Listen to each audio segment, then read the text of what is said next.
as journalists, I don't think self-censorship is the way forward, because it creates a sense of winning for the government. Now they see, oh, we have taught them a lesson, and I don't think this is the best way forward. But obviously, not everybody shares the same view.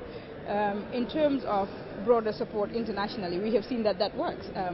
The government pretends not to care about what is happening, but really, with the release of the journalists, it had much more to do with the international pressure than anything else. The IFJ was talking, other media institutions were talking, we were dealing with foreign governments, and this is where other national journalist unions can come in. The Gambia government is an HIPC country, a heavily indebted poor country.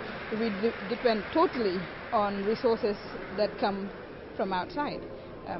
80% of what we do comes from outside. So I think that if other journalist unions, for example, can put pressure on their governments, especially those that are in the EU zone, you give money to this government, you do so much. All the roads that are in Gambia, for example, are built by EU resources.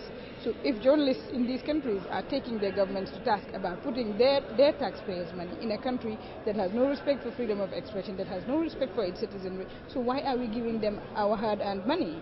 I think those are all other sectors which probably could be seen as political, but it also has a lot to do with, there's this Cotonou Agreement, and the Cotonou Agreement states that for a state to benefit from EU funding, they must respect certain criteria, and this criteria includes press freedom, it includes democratic processes, and that is non-existent in the Gambia. So I think we should be able to work with other institutions through the IFJ to launch this campaign that puts pressure on governments who are giving money to the Gambia government based on a certain set of criteria, a component of which is totally missing, to ask their governments why they continue to give this money. I discussed that with my colleagues from Taiwan as well.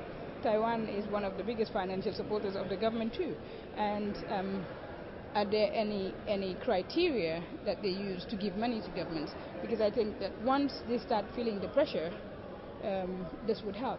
What we've also done with the US, in the US Senate, actually we have a campaign on Chief Ibrahim Amani, who disappeared since June of 2006. The Gambia Press Union, with other media institutions, IFJ, Media Foundation for West Africa taking the lead in this, took the Gambia government to court. And the court actually ruled in favor of him and asked the government to release him, and not only that, but compensate him. This was since 2008. The government has so far refused to respond to the ECOWAS Community Court. There again, the ECOWAS Community Court, or the ECOWAS community, not the court itself, has a certain set of criteria for people to belong. So what we have done again is started a campaign at the ECOWAS level. If member states are undermining the powers of ECOWAS institutions, what steps should ECOWAS take? There's a protocol on good governance and democracy. There's a protocol on free expression at the ECOWAS level. So, and this is a member state.